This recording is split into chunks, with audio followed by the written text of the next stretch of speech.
anh nhàกระดกจุ่มดิบซัวพวกมาบอมโอนแต่ออกเนี่ยจุบจมูกหนึ่งพวกยมต่างปีเนี้ยมองมาเพื่อการไลฟ์เพลการเพลย์บอกคำพูดแชร์หรือแคมโบเดียบ้านจบจมูกหนึ่งเขียมบานบนหลงแต่เนี่ยชมมาดิบ้านวันเป็นเรื่องเขียมถึงปีเนี้ยในขนมไงนี้คือหนึ่งหมกบังหัน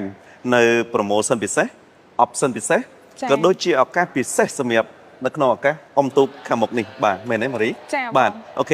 จังสำหรับขนมออกการอมตุกนี่คือยังมีโปรโมชั่นมวยพิเศษนะมารีบ่าเขียมเติมแต่ตัวบ้านหนังวิเมมอทำไมเด้บ่าคือตัวเลือกประเภท The All New Colorado Rich นำปีปอนมาให้ประมวยระบอกยืนได้เชื่อประเภท Pick Up โปปินแต่โดยสักดานโพลกำลังคลังสีสังติกประปอนสารพิษล้อคอนฟอร์ตงี้ส่วนของการบักบอคือสะสมถึงการปรับปรุงแหลกขณะครัวซาหนึ่งการปรับปรุงแหลกขณะอาชีพกรรมบ่าโอเคจังมารียมชาวอเมริกฝึกการประหารหลุมอัดปีเตะตรงอยู่หมวยหนึ่งเทคโนโลยีก็โดยจากการดีไซน์ในปีขังมกในปีขังน้องหนึ่งในปีขังกราวอีกแบบยังบ่าปันใต้มวลหนึ่งโชว์แต่ดาว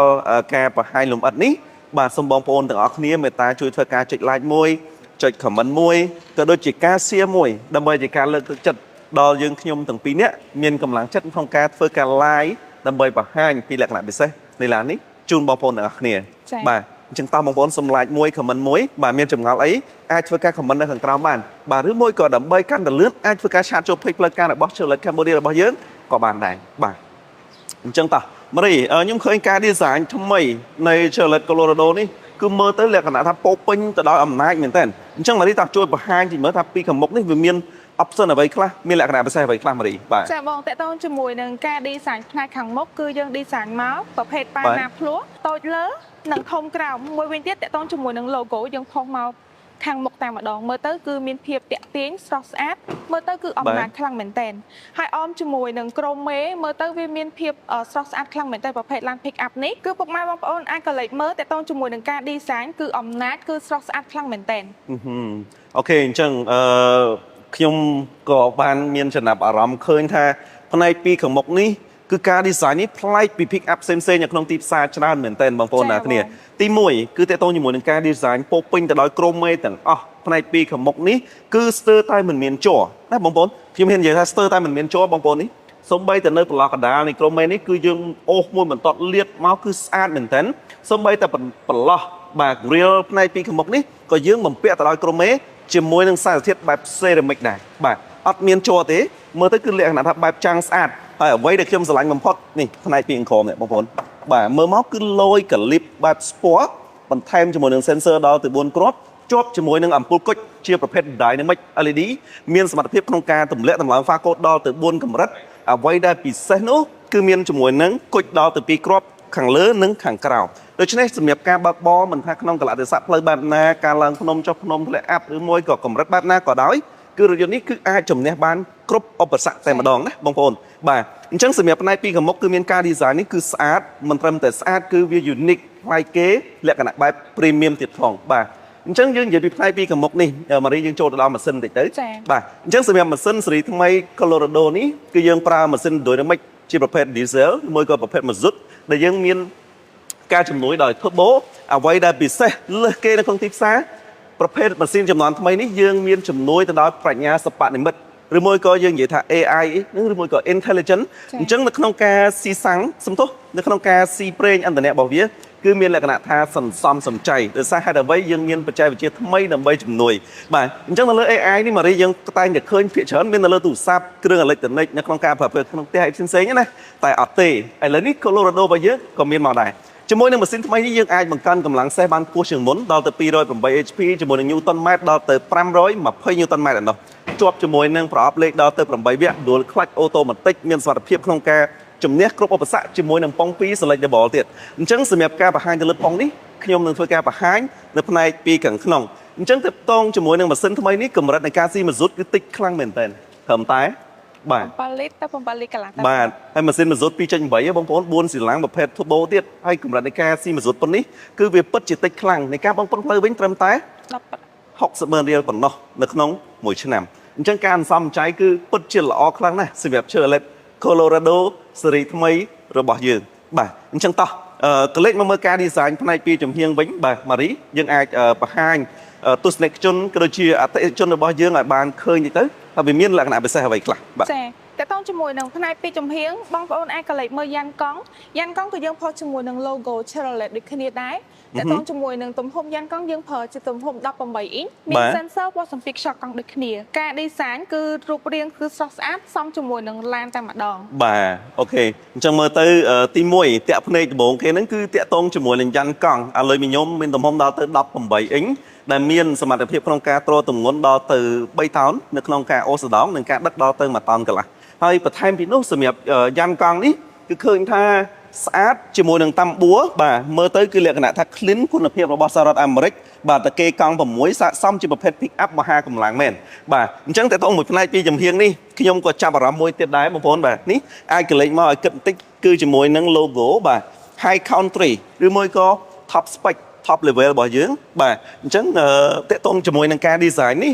គឺលក្ខណៈបែប premium ដូចតែខ្ញុំបានជំរាបបងប្អូនតាំងពីខាងដើមអញ្ចឹងសំបីតែនៅលើត្រឡប់កញ្ចក់នេះដែរបាទអញ្ចឹងមើលទៅគឺឃើញថាឆ្លោះមុខបានណាសម្រាប់បងស្រីៗដែលត្រូវការ make up អីពេលខ្លះផ្លេចយកកញ្ចក់អីមកតាមណាឆ្លោះបានបាទអញ្ចឹងមានលក្ខណៈថាល្អមែនតើសម្រាប់ Chevrolet Colorado របស់យើងនេះគឺមើលមកលក្ខណៈថា premium ហើយតេតងជាមួយនឹងបាទនេះបងប្អូនលឺ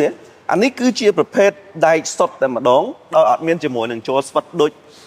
មុនទេអញ្ចឹងតេតងជាមួយនឹងការប្រើប្រាស់មានលក្ខណៈថាធន់ជំនះបានគ្រប់ឧបសគ្គអញ្ចឹងតេតងជាមួយនឹងការ design ផ្នែកពីចំហៀងនេះគឺមើលទៅមានលក្ខណៈថាស្អាតណាស់បងប្អូនបាទហើយមកដល់ផ្នែកពីការ design ផ្នែកពីខាងក្រោយនេះបាទពីមុខមកដល់ក្រោយបងប្អូនសមរូបសមរាងសមគ្រប់អ្វីដែលជា pick up មហាកម្លាំងដូចតែខ្ញុំបានជំរាបពីខាងដើមទៅលើការ design ផ្នែកពីខាងក្រោយនេះបងប្អូនបាទខ្ញុំចាប់អារម្មណ៍ដំបូងគេដែល pick up នៅក្នុងទីផ្សារមិនទាន់មាននោះគឺជាប្រភេទ Club Root Sin ចេញពីរោងចក្រមកផ្ទាល់បាទដែលបងប្អូនបើសិនជាទិញ pick up ទូទៅណាត្រូវទៅតម្លើងអាហ្នឹងណាហោចណាស់ក៏ចន្លោះ$700ទៅ$1000ដែរលើសពីនេះយើងមានបន្ថែមជាមួយនឹង Sport Bar កាំងផ្នែកពីខាងក្រោយនេះមកស្រាប់ដូចគ្នាដូច្នេះបងប្អូនទិញទៅគឺវាពេញសាច់ស្រាប់ accessory មាន full ហ្មងអត់ចាំបាច់យកទៅថែមអីទៀតទេគឺមក complete full set ទាំងអស់ហ្នឹងម៉ារីបាទនឹងអញ្ចឹងគឺបងប្អូនណាតម្លៃពិសេសមែនទែនជំរាបក្នុងចុងវីដេអូនេះហើយការ design បាទនេះបងប្អូនមើលគិតមែនទែនខ្ញុំស្រឡាញ់ហ្មងណាជាមួយនឹងប្រភេទ stop LED មក full ទាំងអស់បងប្អូនឃើញទេបាទសូម្បីសញ្ញោផ្នែកពីខាងក្រោយរបស់យើងនេះក៏ជាប្រភេទ LED ដែរអញ្ចឹង stop នេះគឺ unique ទៀតហើយអត់ច្រឡំគេទេក្នុងទីផ្សារគូគងជាមួយនឹង chrome ផ្នែកពីខាងក្រោមនេះជាប់ជាមួយនឹង sensor ដល់ទៅ4គ្រាប់នេះការបើកបរមានលក្ខណៈថាជំនួយល្អមែនទែនហើយប្រព័ន្ធសុខភាពណាម៉ារីបាទបើតាមដែលខ្ញុំដឹងមកមានសពគ្រប់ទាំងអស់តាំងពីប្រព័ន្ធចាប់ប្រាំងអូតូចាប់កន្លងផ្លូវផ្ដល់ដំណឹងពេលមានឧបសគ្គក៏ដូចជាមានមនុស្សរៀបនឹងឆ្លងកាត់ដល់កាត់អីគឺ alert ប្រាប់ទាំងអស់ lane departure warning lane keeping assist គឺមានមុខ complete full set តែម្ដងបាទនិយាយទៅដល់ការអូសសណ្ដោងវិញបងប្អូនសម្រាប់ Chevrolet Colorado ស៊េរីថ្មីនេះគឺយើងអាចសណ្ដោងបានដល់ទៅ3តោនកន្លះឬមួយក៏យើងហៅថា two wing mode ជាមួយនឹងការដឹកនៅលើកតុយផ្នែកពីខាងក្រោយនេះគឺដល់ទៅ1តោនកន្លះណោះបាទគឺពិសេសដឹកបានធ្ងន់អូសសណ្ដោងបានដល់ទៅ3តោនកន្លះគឺច្រើនមែនទែនទៅលើប្រជាណាបទនៃការ design ជើងក្រោមផ្នែកពីខាងក្រោមវិញបាទសម្រាប់ Colorado ស៊េរីថ្មីគឺយើងផ្លាស់ប្ដូរទៅលើបរិបទថ្មីយើងផ្លាស់ប្ដូរជាមួយនឹងជំទាស់ថ្មីដែលជំទាស់ចាស់របស់យើងបាទស៊េរីមុនគឺប្រើ5ស្លឹកឥឡូវនេះគឺកាត់បន្ថយម្សៅត្រឹមតែ4ស្លឹកទេដោយយើងបន្ថែមជាមួយនឹងប្រភេទបូមអុកផ្នែកពីខាងក្រោមមួយវិញដូច្នេះតើតោងជាមួយនឹងការជិះគឺមានលក្ខណៈថា comfort ល្អជាងមុនបើសិនជាបងប្អូនដឹកទម្ងន់សាជិះលក្ខណៈគ្រួសារគឺអត់អុកចដល់ជាទៀសទេបាទគឺវាអុកត្រឹមតែបូមអីអញ្ចឹងគឺវា comfort ដូចជាប្រភេទឡាន SUV យើងទូទៅអញ្ចឹងបាទប៉ុន្តែតើតោងជាមួយនឹងសមត្ថភាពនៃការដឹកវិញគឺអស្ចារ្យដល់ទៅ1តោនកន្លះជាមួយនឹងការអូសដងដល់ទៅ3តោនកន្លះអូខេតោះអញ្ចឹងយើងរចនាផ្នែកពីខាងក្រៅអស់ហើយយើងចូលទៅមើលផ្នែកពីខាងក្នុងម្ដង